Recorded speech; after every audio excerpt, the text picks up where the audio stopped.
a rogar que abran sus Biblias en la carta de Pablo a los Romanos y váyanse por favor al capítulo 7.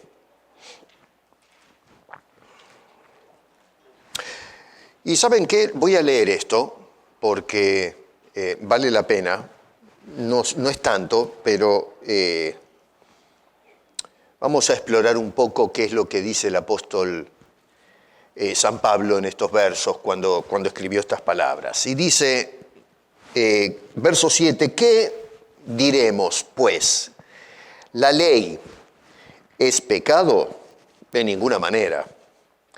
Pero yo no conocí el pecado sino por la ley, porque tampoco conociera la codicia si la ley no dijera, no codiciarás.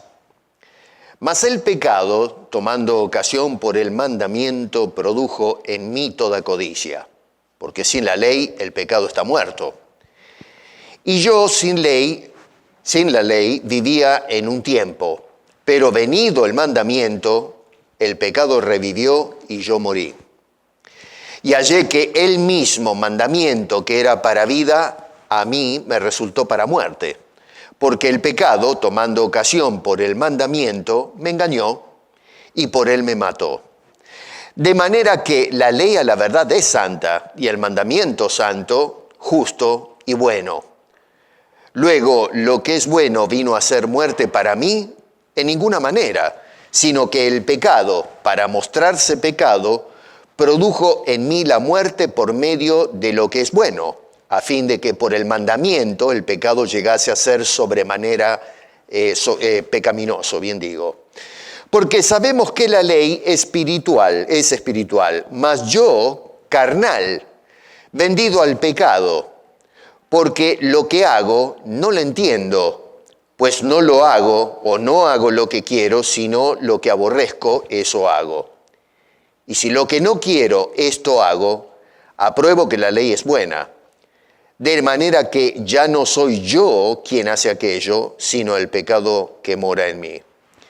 Y yo sé que en mí, esto es, en mi carne, no mora el bien, porque el querer el bien está en mí, pero no el hacerlo. Porque no hago el bien que quiero, sino el mal que no quiero, eso hago. Y si hago lo que no quiero, ya no lo hago yo, sino el pecado que mora en mí. Así que, queriendo yo hacer el bien, hallo esta ley, que el mal está en mí. Porque según el hombre interior, me deleito en la ley de Dios, pero veo otra ley en mis miembros que se rebela contra la ley de mi mente y que me lleva cautivo a la ley del pecado que está en mis miembros. Miserable de mí, ¿quién me librará de este cuerpo de muerte? Gracias doy a Dios por Jesucristo, Señor nuestro. Así que yo mismo con la mente sirvo a la ley de Dios, mas con la carne a la ley del pecado. Ahora pues, ninguna condenación hay para los que están en Cristo Jesús, los que no andan conforme a la carne, sino conforme al Espíritu. Señor, gracias por esta porción de las Escrituras, donde hay mucha información, pero vamos, Señor, con tu ayuda, a poder dilucidar y poder, seguir puntualizando los puntos que hemos estado tratando en las últimas semanas. Así que gracias, Señor, por esta palabra. Bendícela a nuestros corazones en el nombre de Cristo Jesús. Amén. Flor de lío ese pasaje bíblico, ¿no? Parece un rompelenguas. Pero es uno de los pasajes bíblicos que han dado mucha discusión, se ha escrito muchísimas páginas acerca de esto que dice el apóstol San Pablo. Y lo vamos a tratar de explicar más o menos, de una manera tal vez, no debo decir más clara porque Pablo es claro, los problemáticos somos nosotros en cuanto a entender. Estamos hablando de la voluntad de Dios, lo hemos estado haciendo a través de las últimas semanas, y estamos contrastando la voluntad del hombre ahora con la voluntad de Dios.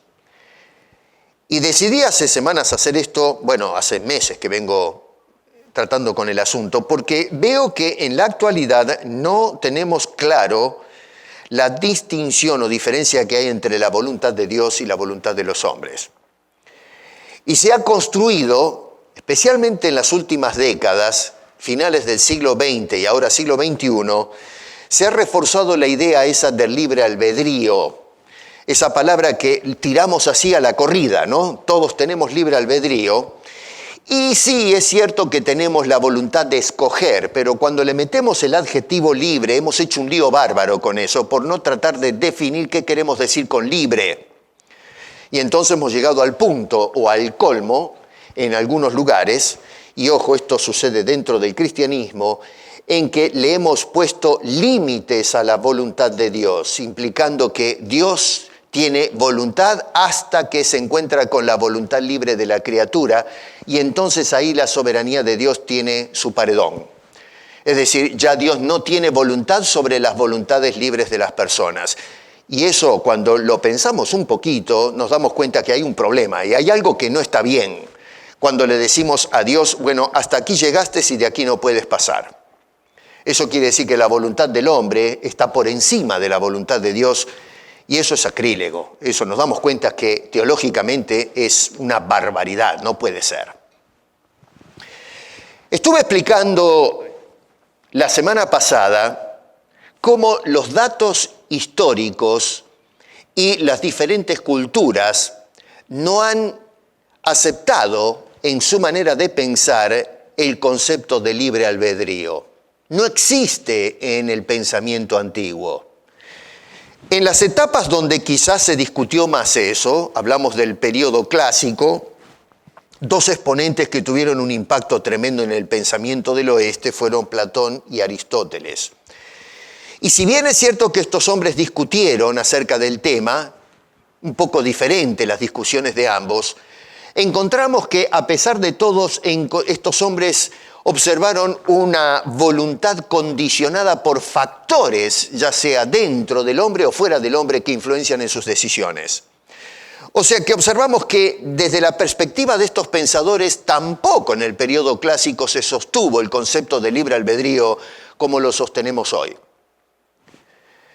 Hoy lo que voy a hacer es tocar evidencias científicas. ¿Qué aporta el estudio de la ciencia acerca de el concepto de la voluntad del hombre y especialmente en lo tocante al libre albedrío?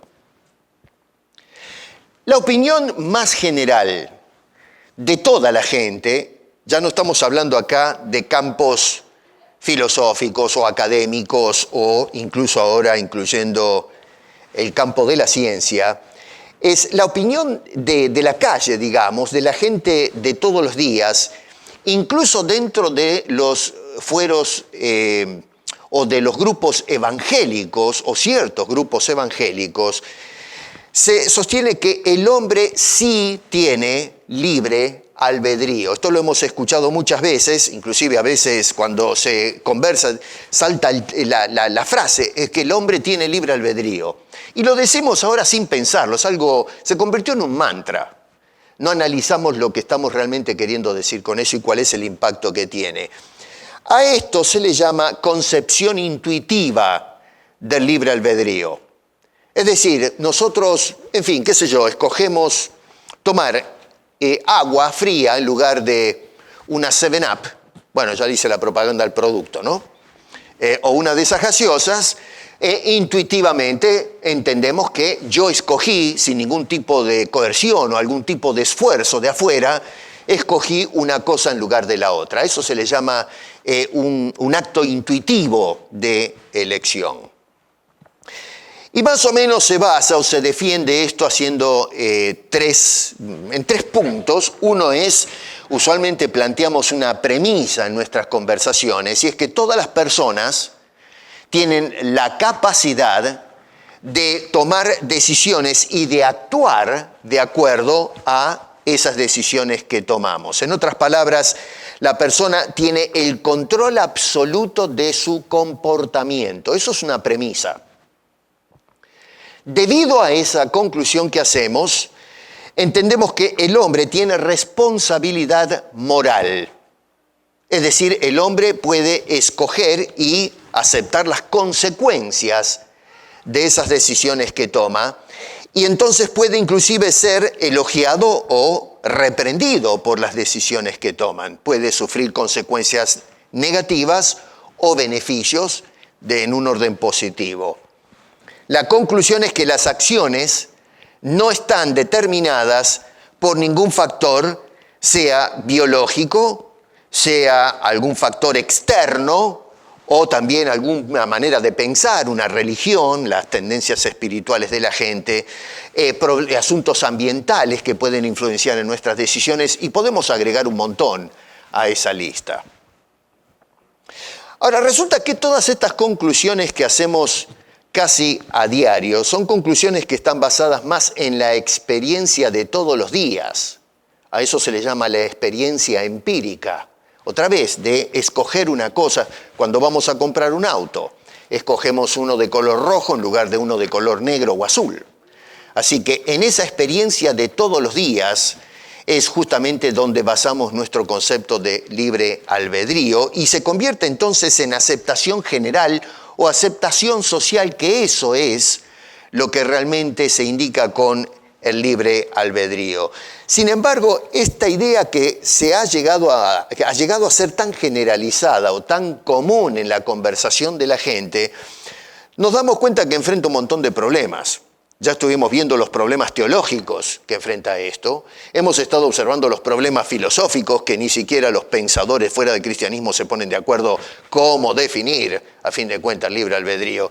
Y también vamos a ver que enfrenta serios problemas científicos este asunto. En el año 1983, apenas a la tercera parte del siglo pasado, se publicó un estudio muy, pero muy interesante. Estuve leyendo todo el asunto ese,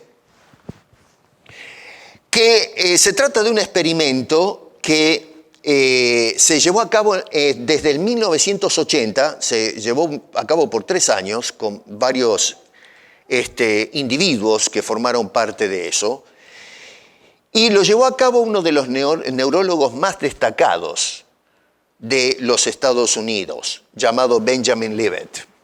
Murió ahora hace poco, en el año 2007, este señor.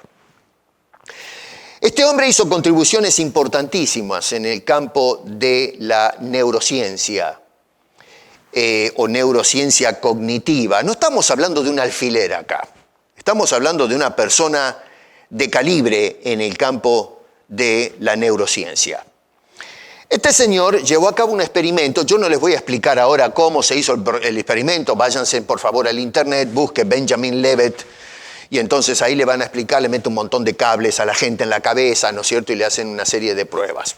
Pero lo interesante es que lo que se hizo es agarrar a una serie de sujetos y tratar de observar las decisiones conscientes que tomaban los candidatos que formaron parte de ese experimento, y tratar de medir la actividad cerebral de las personas cuando tomaban decisiones. Se los sentaron en unas mesas, tenían que apretar unos botones, digan, usted escoja el botón que quiera, y entonces lo que hacían era los científicos sentarse dentro de una cámara con trabajos de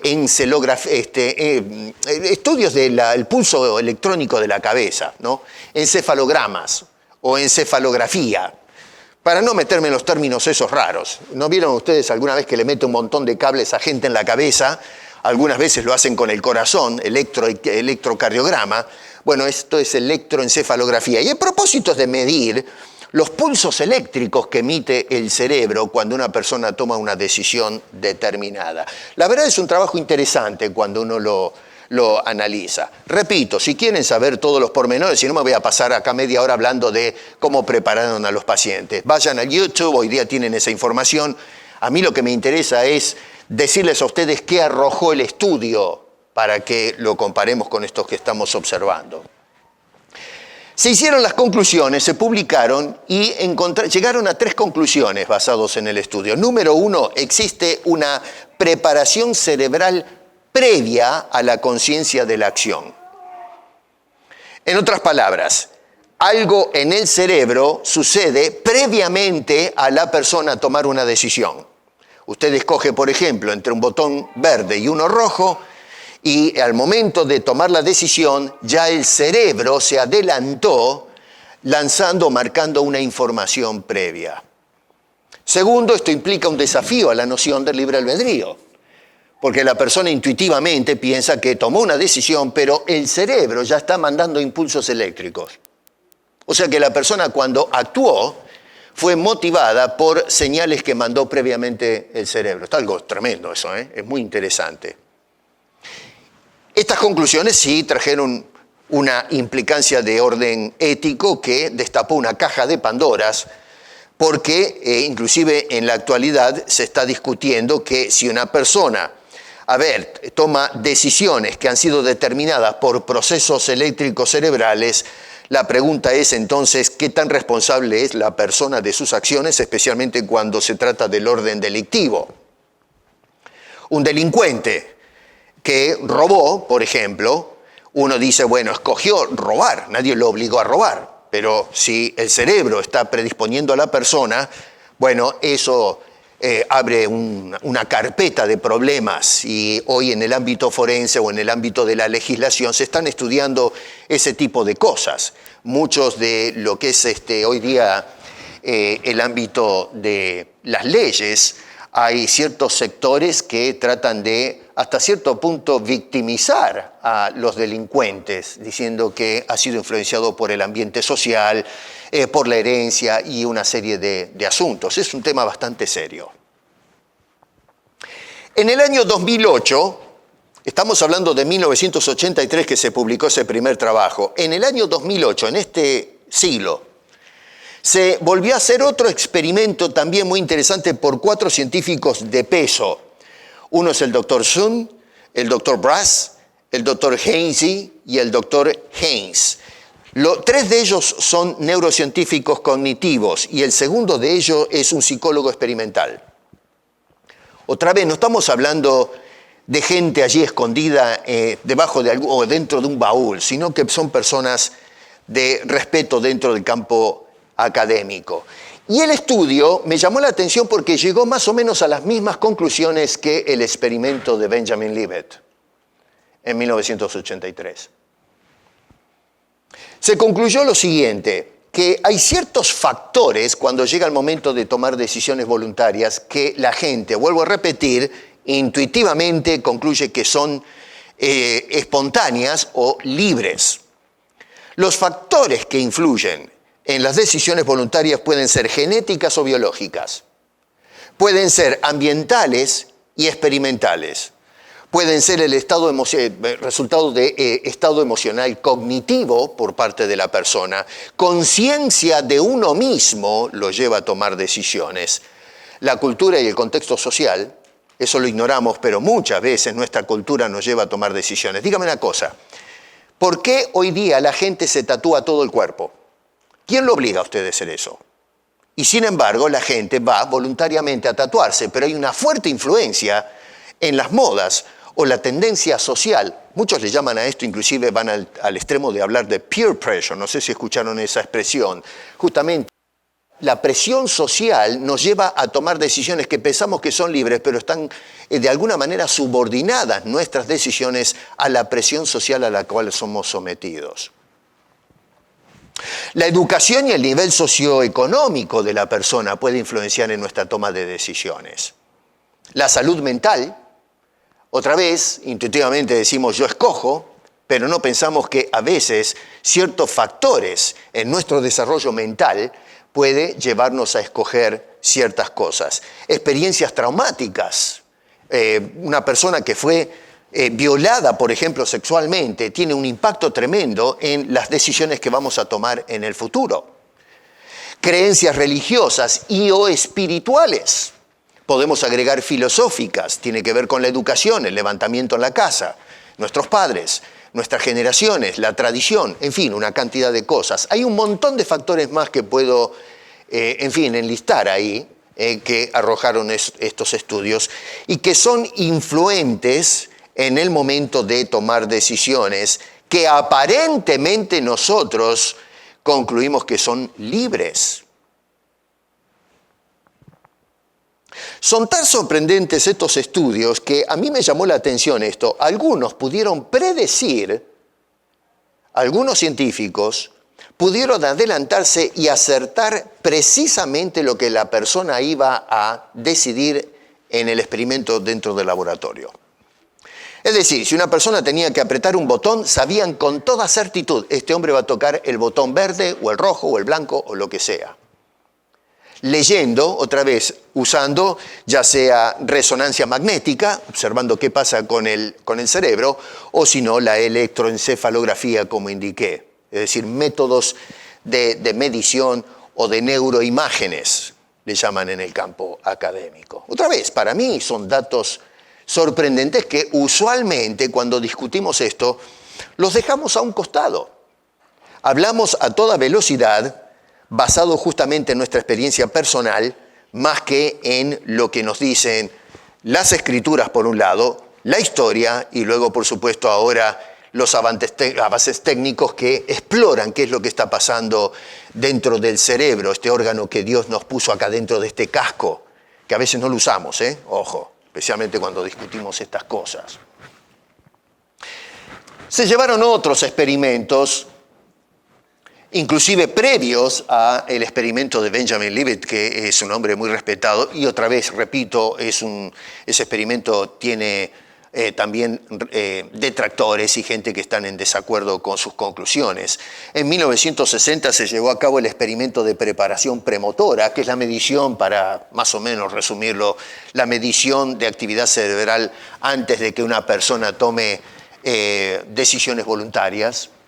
Hay otro que se llama experimento de neuroimagen, experimento de neurofeedback, experimento de psicología social sobre influencias contextuales, neurociencia de trastornos de la personalidad, por mencionar algunos de los estudios. O sea que no estoy agarrando un solo estudio por ahí metido en algún rincón, todo empolvado.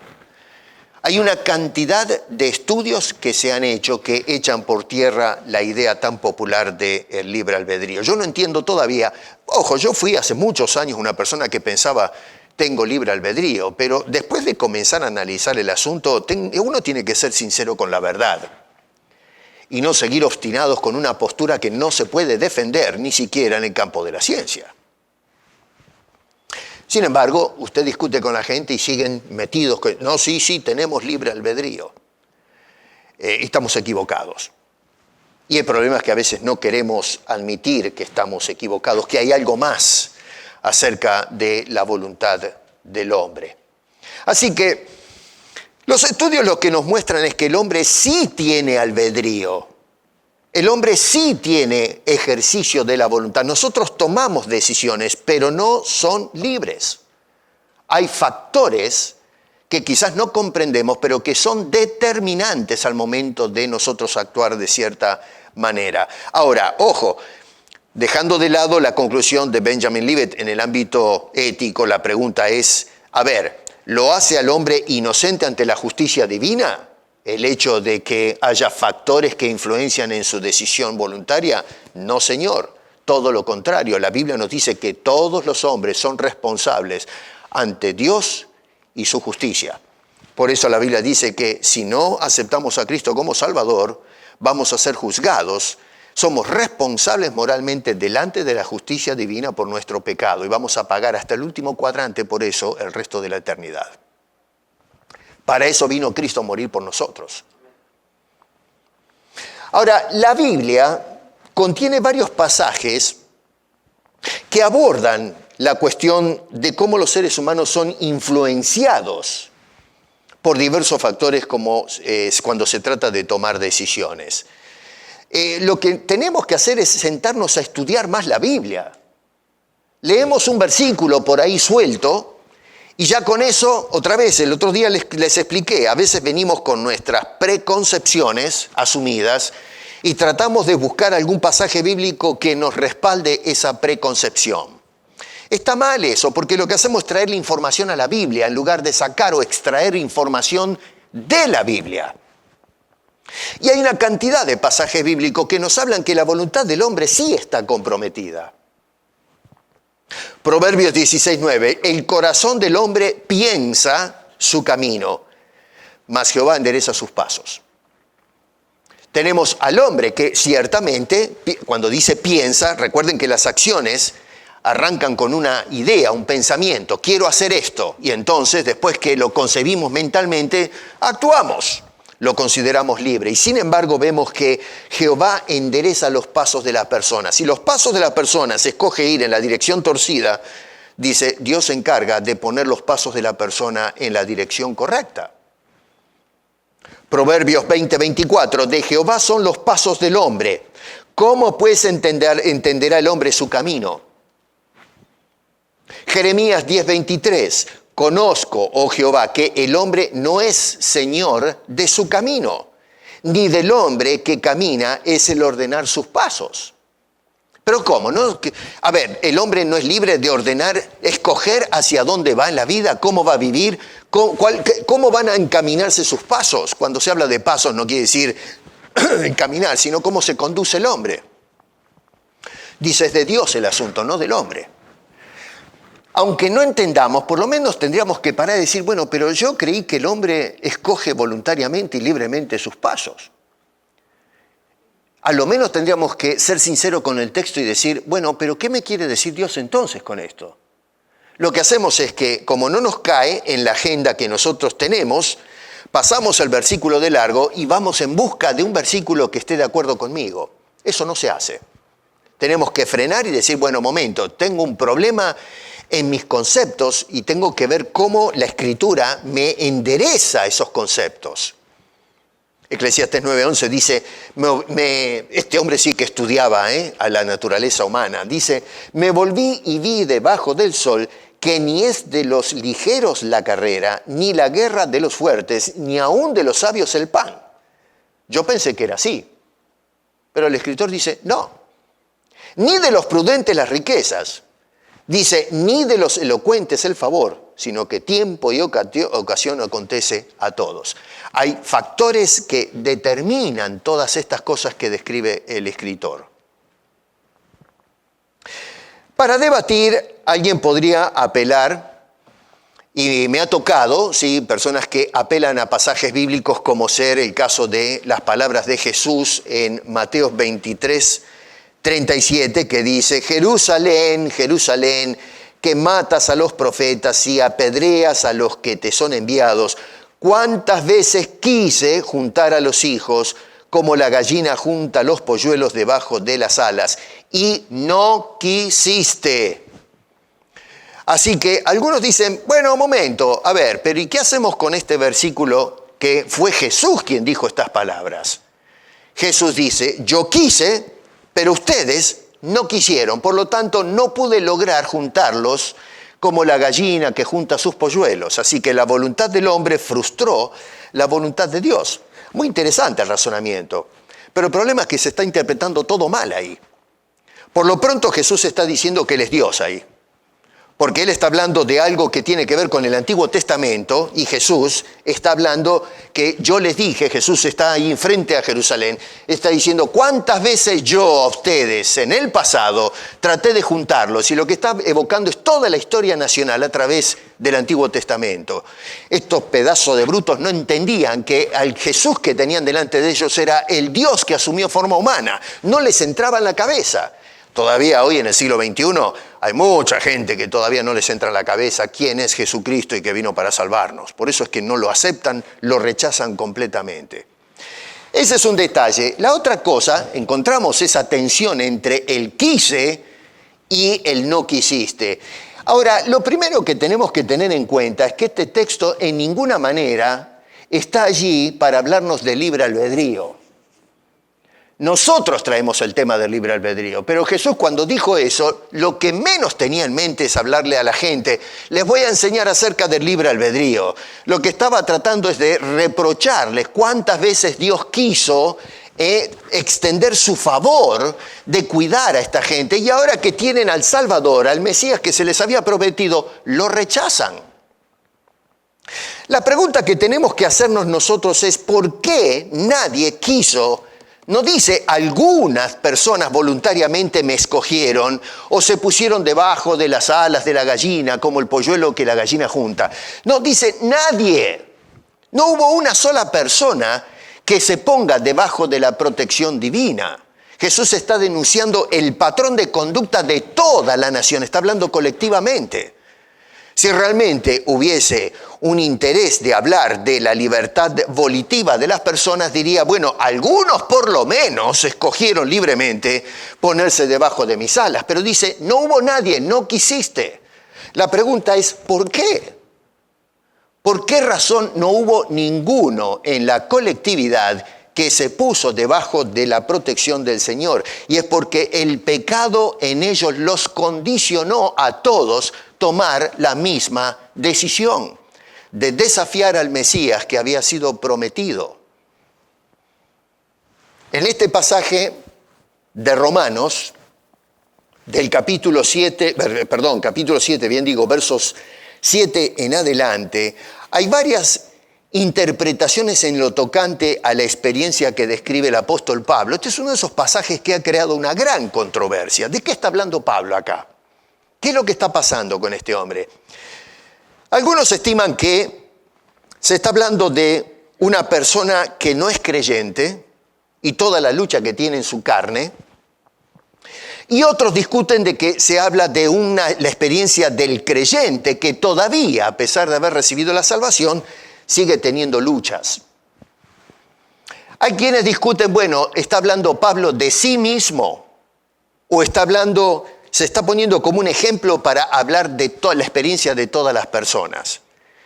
Y algunos dicen, bueno, está hablando Pablo cuando estaba bajo el régimen de la ley, no cuando era creyente. Otros dicen, no, Pablo está hablando como la etapa que no era creyente y esta nueva etapa ahora como creyente que sigue teniendo su lucha en su cuerpo debido al pecado. En fin, hay todo un debate. Yo no me voy a meter en ese asunto. Mi parecer es que describe la realidad de su experiencia, no está interesado en hablar como creyente o no creyente. Él está tratando de presentar su experiencia, a mi juicio, como hombre, como ser humano.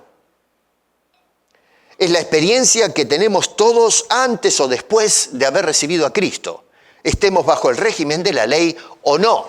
El hombre por naturaleza tiene una lucha dentro suyo de cosas que lo llevan a hacer a lo mejor situaciones en las que se envuelve que no quiere hacerlo, pero las hace de todas maneras. ¿Cuántas veces has cometido un error y luego te vas al cuarto a llorar o a golpearte el pecho a decir, no sé por qué lo hice? ¿Por qué hice si yo sé que lo que hice está mal? Entiendo que está mal, porque si no, no estaríamos golpeándonos el pecho. Yo sé que lo hice mal, pero no entiendo por qué lo hice. ¿Quién me mandó meter la pata? ¿Quién me mandó a hacer eso? Esa es la experiencia que tienen todos los seres humanos. Y pienso que eso es lo que está abordando acá el apóstol San Pablo en este capítulo que parece tan difícil. A mi juicio, cuando el apóstol Pablo se apercibía del elevado estándar moral que tiene la ley de Dios, y ojo, cuando hablamos de la ley de Dios, a veces también tenemos la tendencia de mirar la letra y perder de vista a Dios, pero la ley, que si bien es cierto que Dios la plasmó en unas piedras, nos está hablando del estándar moral del Dios que nos dio la ley. Así que no divorciemos la ley escrita de Dios, porque Dios es el que concedió la ley basado en su alto estándar moral. Dios es un Dios de completa santidad y lo que hizo es revelarle en la ley al hombre qué es lo que Dios demanda de ese hombre. El apóstol Pablo, cuando empieza a estudiar, era un experto en la ley, se dio cuenta que bajo ningún punto de vista podía llegar a la altura de esas demandas. Y este hombre se da cuenta entonces que en su experiencia personal es un fracasado. Es un hombre que no puede cumplir la ley bajo ningún punto de vista. Por eso es que este hombre está en una situación desesperada, diciendo, ¿qué voy a hacer ahora? ¿Cómo me arreglo yo con esta situación? Lo que Pablo describe acá es cómo la ley expuso la seriedad de nuestra condición delante de Dios. Cómo el pecado en nuestra naturaleza nos deja en una postura completamente comprometida delante de la justicia divina. Antes de que Dios entregara la ley en el monte, en los días de Moisés, el hombre pecaba. No quiere decir que el hombre antes de la ley pecaba menos o no pecaba. No, el hombre pecaba antes y después de la ley. Así que no hay ninguna diferencia entre el hombre de antes y el hombre posterior a la ley. Todos los hombres pecaron. Pero el tema con el hombre que vivió antes de otorgarse la ley es que consecuencias de su pecado. La persona que pecaba antes de la ley estaba en el mismo delito que el que pecaba después de la ley. Lo que pasa es que cuando la ley no está para decirme lo que estás haciendo está mal, no tengo ni idea de lo que estoy haciendo. A ver, para ejemplificarme, supongamos que vamos manejando usualmente a 150 kilómetros por hora, pero resulta que no está la ley o el cartel que dice que la máxima son 100. Bueno, si yo manejo a 150 con el cartel o sin el cartel, estoy manejando en una forma imprudente, me puedo matar y matar a todo el mundo que se me acuerde en el camino. Lo que hace el cartel es decirme, estás rompiendo la ley si voy a 150. O sea, me está informando que lo que estoy haciendo está mal. Así que lo que hizo el cartel es darme una información. Pero yo estaba manejando mal aunque esté sin cartel. ¿Me entiende lo que estoy diciendo? Así que la ley es ese cartel que puso a Dios para que el hombre se dé cuenta lo grave de su situación delante de la justicia divina. La ley le informa al hombre. El apóstol Pablo dice ahí en el versículo 7, yo, en la tercera parte, yo no conocí el pecado sino por la ley. En otras palabras, no conocí el pecado sino hasta que la ley me dijo, eso es pecado.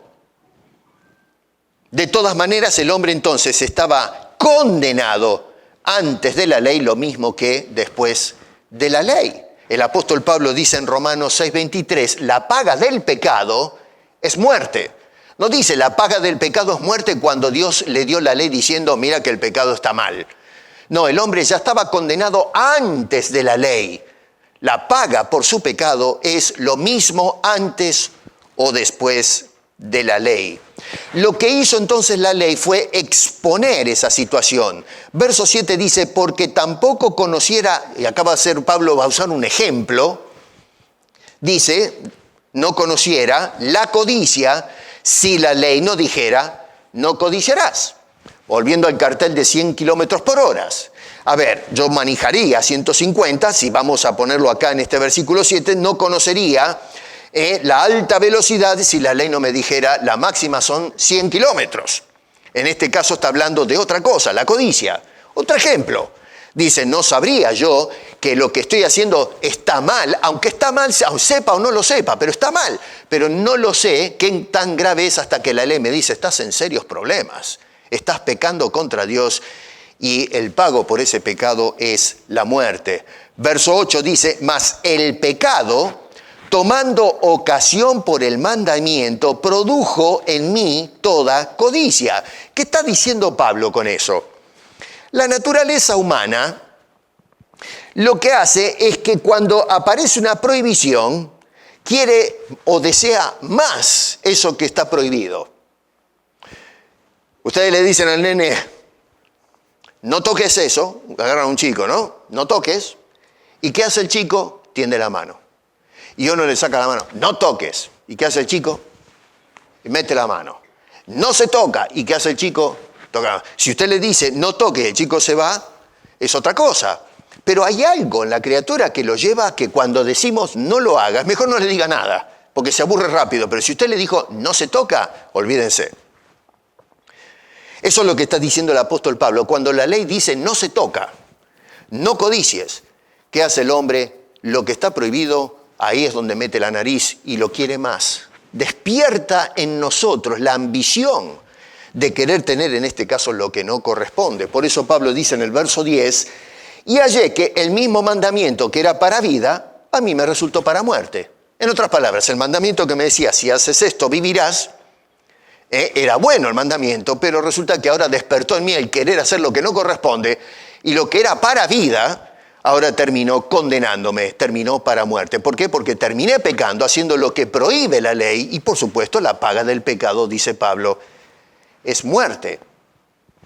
Así que lo que Pablo está reconociendo en estos versículos es la lucha, el conflicto de la naturaleza humana entre el deseo de hacer lo que corresponde y la realidad del pecado que influye en nuestras decisiones y nuestras acciones. El hombre no es libre de escoger lo que quiere. Versos 16 y 17 dice, y si lo que no quiero esto hago, apruebo que por un lado la ley es buena, de manera que ya no soy yo quien hace aquello. ¿Y quién lo hace entonces, Pablo? Dice este hombre, sino el pecado que mora en mí. ¿Qué tal? A ver, Pablo, si lo estuviésemos en una conversación, dice, yo no hago eso que estoy haciendo. Y lo mira uno de afuera y dice, vamos, nene, ¿qué me estás engrupiendo? Si yo te veo que lo estás haciendo, yo no te obligué a hacerlo, tu mamá tampoco, el vecino tampoco, lo hiciste tú. Y Pablo dice, yo no lo hago. ¿Y quién lo hace? El pecado que mora en mí. No es libre. Nosotros vemos la libertad porque vemos la acción, pero no estamos analizando qué es lo que lo impulsa a este hombre a hacer lo que no corresponde. Se dan cuenta que desde la perspectiva bíblica el tema de la voluntad es mucho más complejo de lo que nosotros queremos admitir. Lamentablemente, en el ámbito de la filosofía, no hay lugar para el concepto del pecado. En el peor de los casos se dice que el hombre comete errores, pero el hombre por naturaleza es bueno y libre. Y sin embargo la Biblia dice que no, que el hombre es malo por naturaleza, dado al pecado, vendido al pecado, no libre. Y por supuesto, en el ámbito de la ciencia pasa exactamente lo mismo. Se estudia, como es en estos experimentos que he mencionado, se estudia el comportamiento humano, pero usted no va a encontrar en el ámbito académico que contemplan que el pecado que hay en nosotros tiene alguna influencia en las decisiones. Van a decir, eso es de la religión. Nosotros no creemos en Dios. Libet no creía en Dios. Los otros científicos tampoco hicieron un estudio acerca del comportamiento y qué papel juega el pecado. Ellos hablaron más de fenómenos biológicos e influencias externas y sociales, pero el tema del pecado no se toca. Pero ahí es donde encontramos la parte teológica, donde la Biblia dice, sí, momento, pero acá hay un asunto en la ecuación que influencia nuestra toma de decisiones y es el pecado en nosotros. Por eso es que la Escritura es la que nos lleva al meollo del asunto. Nosotros cuando conversamos acerca de la voluntad humana, perdemos de vista esta realidad teológica y es que el pecado tiene una influencia tremenda en la toma de cada una de nuestras decisiones. ¿Quieren que se los muestre? ¿Por qué en la moda hoy las mujeres se tiran el ropero encima? ¿Por qué se gastan fortunas en operaciones?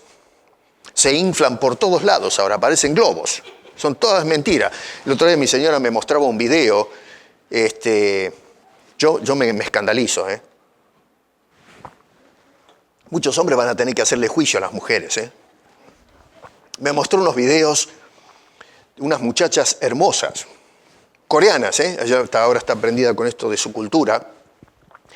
Y me estaba mostrando unas chicas ahí que están, pero son piel de porcelana. Me dice, mirá lo que va a pasar. Y entonces la chica se comienza a sacar todo el maquillaje y las cosas. Casi me muero. Se empiezan a sacar pedazos de piel, las cejas, las pestañas, se sacan los colores de ojos, se sacan unas de cada nariz, se empiezan a sacar unas tiras de no sé qué es lo que se meten adentro, una cosa larguísima, se ve que es para hacerle la nariz un poco más torneada, qué sé yo, saca un montón por un lado y después del otro hueco por otro lado, y cuando se lavaron todas es un dinosaurio la chica, pero una cosa increíble. Imagínense en el hombre que se casa con una hermosura así, le compra las flores, le pone el anillo de boda, se casa, se van al altar y la noche de bodas la señora dice, espérame que me voy a cambiar. Y sale de la recámara, del baño, la chica con esa, toda deformada. Bueno, ¿por qué sucede ese tipo de cosas? ¿Qué es lo que está sucediendo ahí? Bueno, el pecado del ego nos lleva a ajustar nuestras decisiones y hacer todo ese tipo de cosas. A mí nadie me obliga a hacer eso, pero se hace. Nos pintamos, nos damos una tremenda paliza, es nuestra decisión, pero estamos influenciados por el pecado que nos lleva a la vanidad y a pretender que somos más importantes o más aceptables cuando nos tiramos todas esas cosas encima. Yo personalmente, ya les he dicho, para mí la mujer no se ve femenina con todas el amasijo que se hacen hoy día, ¿eh? No sé, tal vez yo soy chapado a la antigua, acá los que son veteranos somos de otra época, no entiendo el concepto de la moda contemporánea, no lo entiendo francamente, que las mujeres consideren que para ser aceptadas se tienen que hacer todo ese amasijo. Los hombres cuando vemos una cosa así salimos. Lo que queremos ver la mujer tal cual es, tal cual Dios la diseñó. Todo lo demás es todo fantasía, es todo de plástico, es una mentira. El pecado nos lleva a actuar de esa manera. Eso lo vemos todo el tiempo a nuestro alrededor. No son ellas, sino el pecado que mora en nosotros. Buscar la vanidad, lo que realmente no nos hace personas. Lamentablemente, como indiqué, en el campo de la academia o la ciencia, no se considera el pecado como un factor preponderante en la toma de decisiones. Inclusive muchos evangélicos a veces hemos abandonado esta verdad teológica de la influencia del pecado en nuestras decisiones y optamos por una decisión o una postura más filosófica. Y es por eso que llegamos a la conclusión de que el hombre tiene total autonomía y que inclusive va más lejos diciendo Dios tiene que respetar la libre voluntad de la persona. O sea que la voluntad de Dios ya no es libre. Es la voluntad del hombre la que es libre y Dios tiene que aguantársela, tiene que respetar la voluntad libre del hombre. Así que Dios, miren ustedes, no tiene libertad de voluntad y tiene que someterse a la voluntad del hombre. Jesús dijo, yo hablé de esta oración, Padre nuestro que estás en los cielos, santificado sea tu nombre, venga a nosotros tu reino. ¿Y qué dijo? Hágase ¿qué? Tu voluntad, no mi voluntad libre. Jesús dijo que oremos, hágase tu voluntad en la tierra como en el cielo. Ni siquiera los ángeles pueden hacer lo que se les place. Son seres volitivos que fueron creados, seres razonales, que fueron creados como nosotros. Tenemos distinta naturaleza, pero tenemos capacidad volitiva y sin embargo todos ellos fueron creados, ángeles y nosotros, para hacer la voluntad de Dios, no hacer nuestra propia voluntad. ¿De dónde sacamos esas ideas? Eso viene de afuera, de la experiencia filosófica. Vamos a explorar un poquito la dinámica de la voluntad humana a través de estos versos. Capítulo 7, verso 8, mire lo que dice, el pecado produjo en mí toda codicia. No dice, yo codicié. Hoy día una persona diría, no, momento, inclusive dentro de algunos foros evangélicos, no. Usted escogió codiciar. Pero Pablo dice, no. Dice, el pecado me produjo a mí. No fui yo, sino el pecado produjo, generó en mí toda codicia. Capítulo 7, verso 11, el pecado, no dice me engañé solo, dice el pecado me engañó, es decir, distorsiona la percepción que se tiene de la ley. En lugar de verla como un estándar justo y una guía para la vida recta, el pecado utiliza justamente eso para sus propios fines. Y entonces la voluntad de la persona actúa condicionada por el pecado que mora en el individuo. Por ende, concluye verso 14, yo soy carnal, vendido al pecado. No libre, está vendido, es un esclavo. Versículo 15, lo que hago no lo entiendo. Dice, pues lo que hago, no hago lo que quiero, sino lo que aborrezco. Momento, pero si vamos a abrazar la doctrina del libre albedrío, diríamos, no, Pablo, usted está equivocado, usted hace lo que quiere. Y Pablo dice, no, Señor, no hago lo que quiero.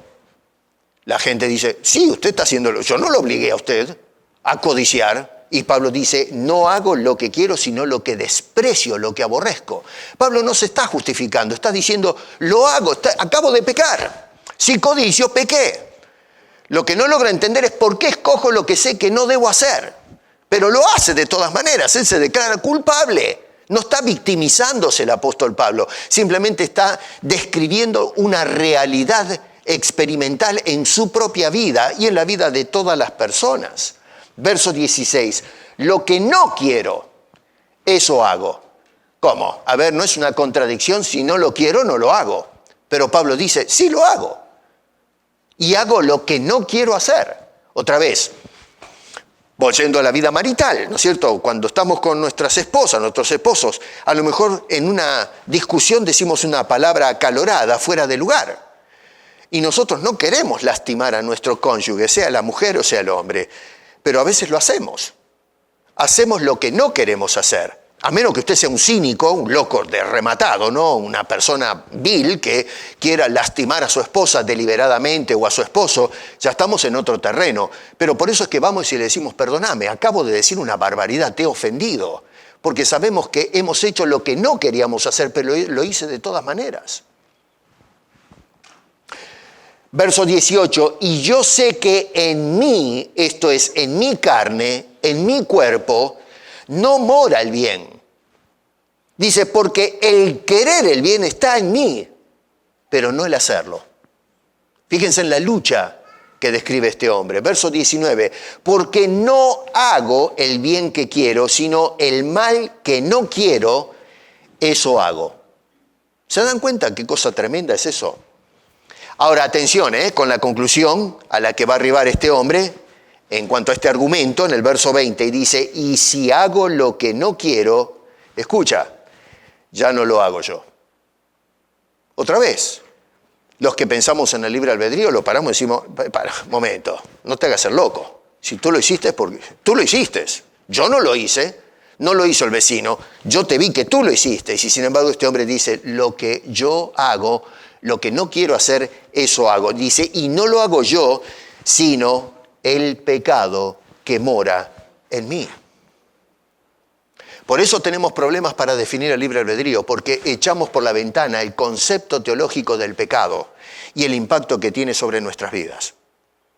No hablamos del pecado. Mi hermano esta mañana hablaba de la evangelización y cómo hoy día, por ejemplo, yo detesto esto, por eso es que nunca lo hago, pero cuando se hacen las campañas de predicación y evangelización, se dice, vengan adelante, acepta a Cristo como Salvador personal de tu vida. Es interesante porque no vemos a ninguno de los predicadores del Nuevo Testamento hacer, ni siquiera a Jesús, el llamamiento que hacemos en las iglesias. ¿No se han puesto a preguntar, qué pasó con esta gente? ¿Por qué tantas predicaciones y viajes misioneros de Pablo por todos lados no vemos un solo caso en que se llamó a las personas a pasar al altar como hacemos en la iglesia evangélica hoy? ¿Ellos estaban equivocados? No cuestionamos nada. Nosotros nos acostumbramos a repetir como una especie de mantra lo que se pone de moda. Entonces, se empezó a practicar esto de llamar a las personas adelante. Cristo te ama, acepta al Salvador, Cristo es amor. Ese es el Evangelio. Y todo el mundo hace exactamente lo mismo. Ponemos la música de fondo, llamamos a la gente a pasar adelante, se bajan las luces, se prepara el ambiente. Si aquí hay entre nosotros el Espíritu te está hablando, acércate, por favor, levanta la mano que vamos a orar por ti. Toda esa cosa que no sirve para nada. La Biblia dice que lo que tenemos que reconocer es que somos pecadores, condenados, y tenemos que implorar la salvación de Dios por causa de mi pecado. No, del pecado no hay que hablar porque ofende a la gente. Es un tema de mucha sensibilidad. Y la gente es sensible, así que no debemos decirles que son culpables. Y claro, como echamos por la ventana la doctrina del pecado, entonces se meten por las ranuras este tipo de ideas de que el hombre tiene voluntad autónoma, libre de escoger lo que quiera y como quiera. No, señor. La Biblia no respalda esa postura. La Biblia dice que el pecado que está en nosotros domina nuestras voluntades. estamos atados, somos esclavos a la voluntad del pecado en nosotros. Tú intuitivamente piensas que tomas una decisión voluntaria, y sí, la tomas voluntariamente, pero no es libre. Eres un esclavo del pecado. Y es por eso que estamos condenados eternamente. Es un cuadro desesperante el que plantea el apóstol San Pablo.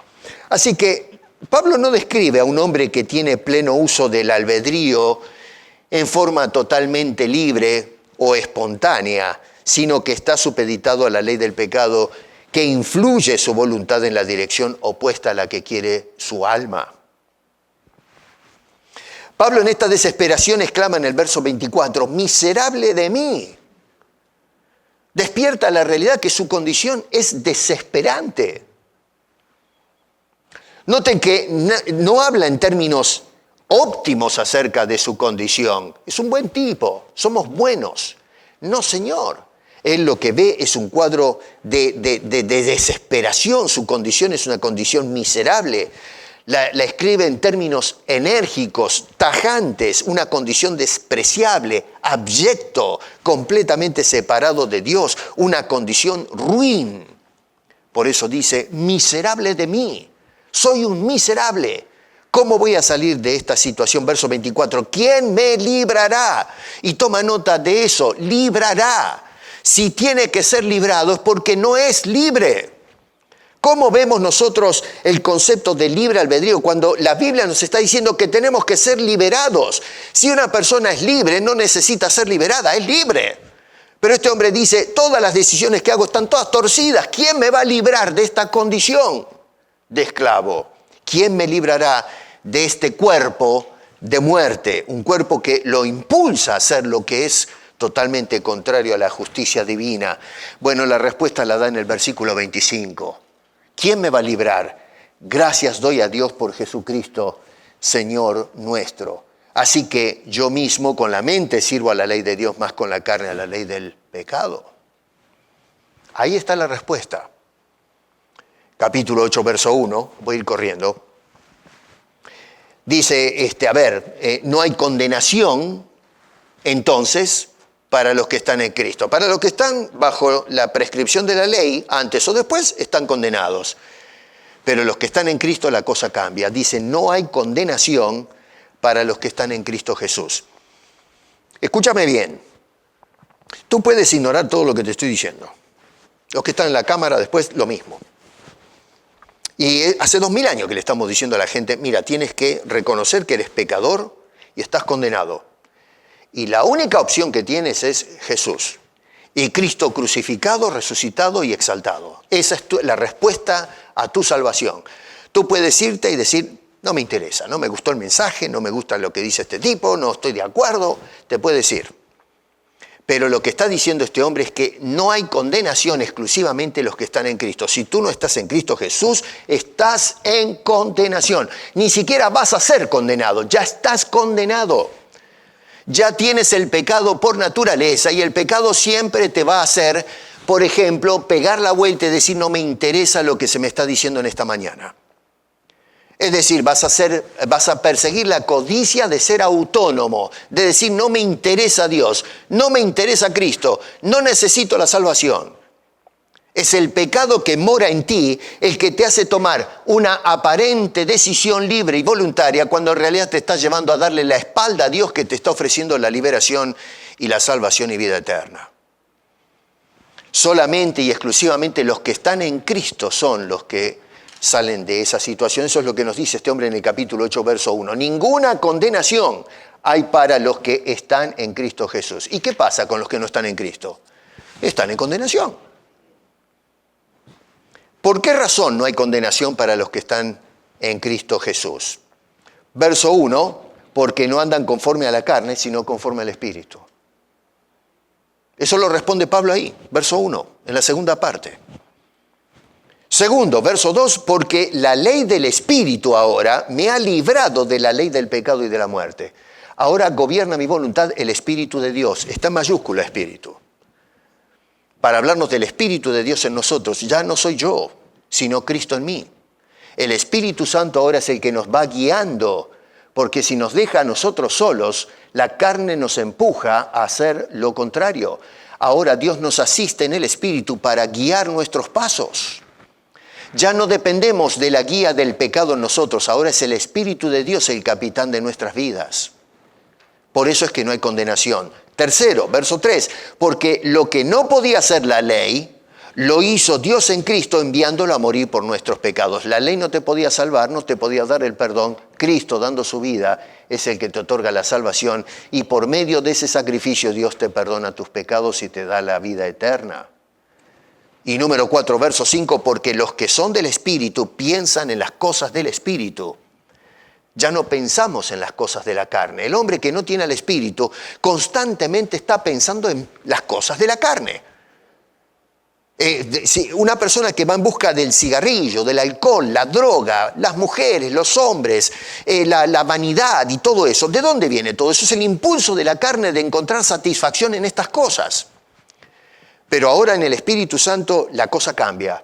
Ahora queremos, como se nos enseñó esta mañana en la escuela dominical, agradar a nuestro Dios. Dice el apóstol Pablo en Filipenses, es Dios el que produce en nosotros el querer y el hacer. Gracias a Dios que ahora toma control de nuestras voluntades y las dirige en la dirección que le lleva gloria a Él y no gloria al hombre mismo. Y en conclusión dice el verso 12, así que hermanos, capítulo 8, verso 12, deudores somos no a la carne para que vivamos conforme a la carne. Y verso 14 y 15 agrega, porque todos los que son guiados por el Espíritu de Dios, estos son hijos de Dios. Escucha bien, todos los que son guiados por el Espíritu de Dios son hijos de Dios. Y los que no son guiados por el Espíritu de Dios, ¿qué son?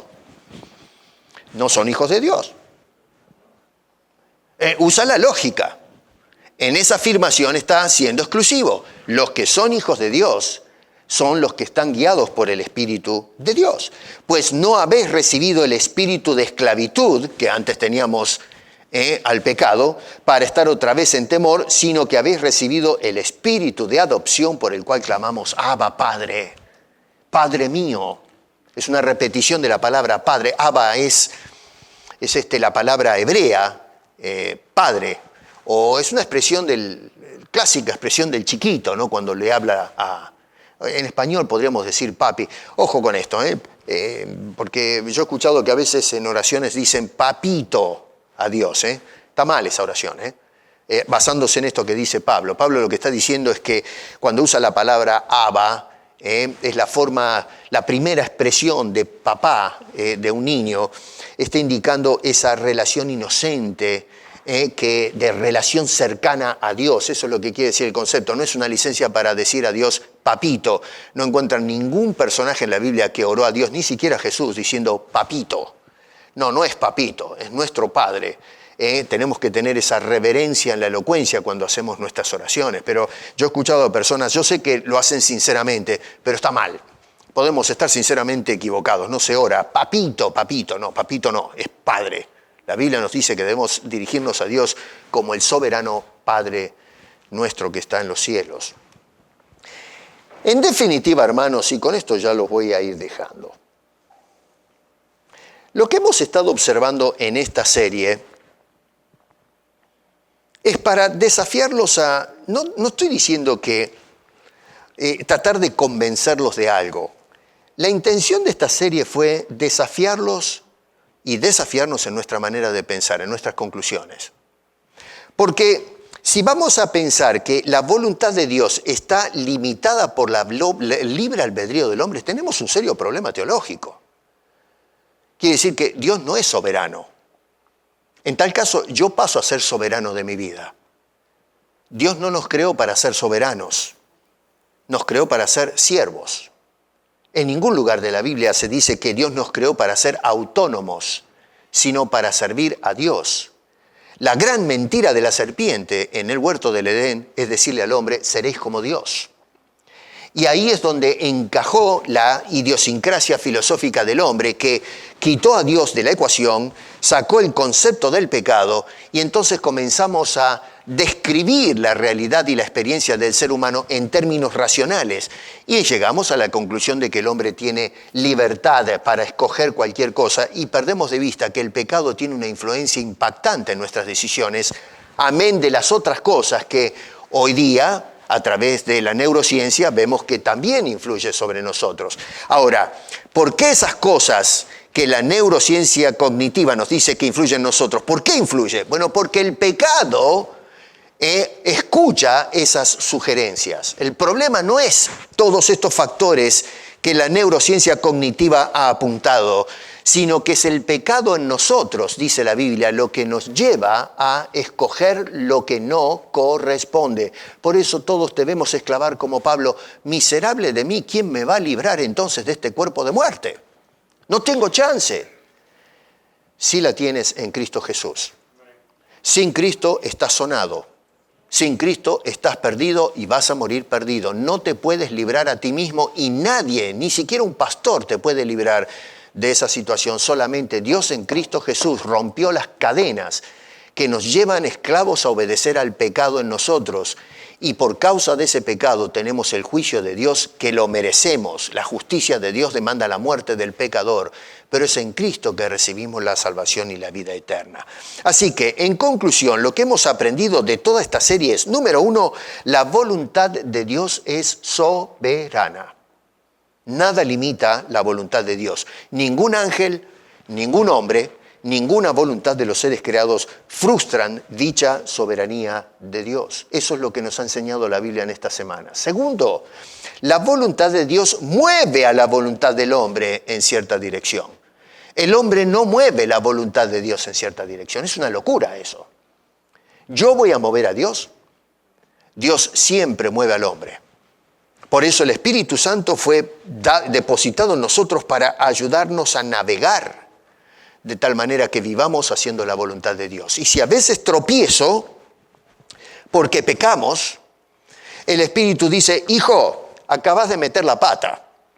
Y entonces ese hijo, por el Espíritu Santo, lo lleva al compungimiento y a decirle: Padre, tienes razón, pequé, esto está mal, perdóname. En los méritos de Cristo en la cruz, perdona este pecado también. Y Dios dice: hijo, te perdono, sigue para adelante. Pero es por el Espíritu de Dios que tenemos ese discernimiento que antes codiciábamos y mientras yo no haga mal a nadie, ¿qué le importa? Y pecábamos.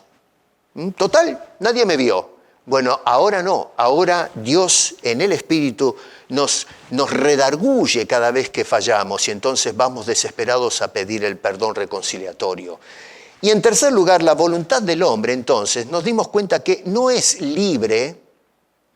Y cuando uso el adjetivo libre, estoy diciendo libre en todo el amplio sentido de la palabra. Otra vez, algunos hablan de libertad limitada. Para mí eso es un problema. Si tengo libertad limitada, no tengo libertad.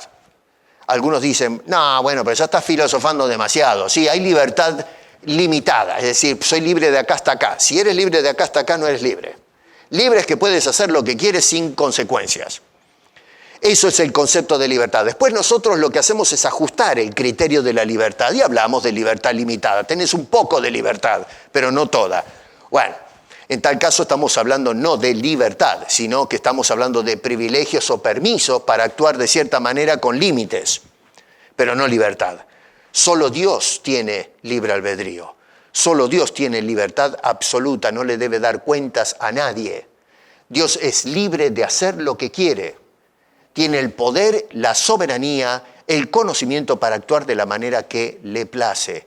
Todo lo demás que está creado está para obedecer y hacer su voluntad soberana. Y por último, la carne, el cuerpo, nuestra naturaleza, obedece incondicionalmente al pecado que nos lleva cautivos a obedecerle. No puedes decirle no al pecado a menos que tengas a Cristo en tu vida. Es más, ni te das cuenta que estás obedeciendo al pecado. Tú dices: no, yo soy libre, yo escogí libremente, nada me influencia. Y sin embargo, el pecado es el que te está llevando a tomar las decisiones de decirle no a Cristo Jesús, porque te gusta lo que la carne demanda. Diversión, placeres, independencia, autonomía, lejos de Dios. Tu carne te está llevando de las narices contra la voluntad de Dios. Tú piensas que eres tú, y no, es tu carne y el pecado que mora en ti el que te ha esclavizado. La única esperanza que tiene el hombre esclavo del pecado es Cristo. Lo repito otra vez, la única esperanza que tiene el hombre no es libre albedrío, es ser un esclavo de Cristo, un siervo de Cristo. Es la única manera de andar de una manera correcta. Cristo no vino solamente a pagar la deuda por nuestro pecado, sino que vino también a librarnos del dominio del pecado sobre todos nosotros. Dijo Jesús en Juan 8:36, así que, si el Hijo os libertare, seréis verdaderamente libres. ¿Entiendes eso? Solamente el Hijo nos puede hacer verdaderamente libres. Todo lo demás es una mentira. Ven a Jesucristo, confiesa tus pecados, dile al Señor, soy un pecador, Señor.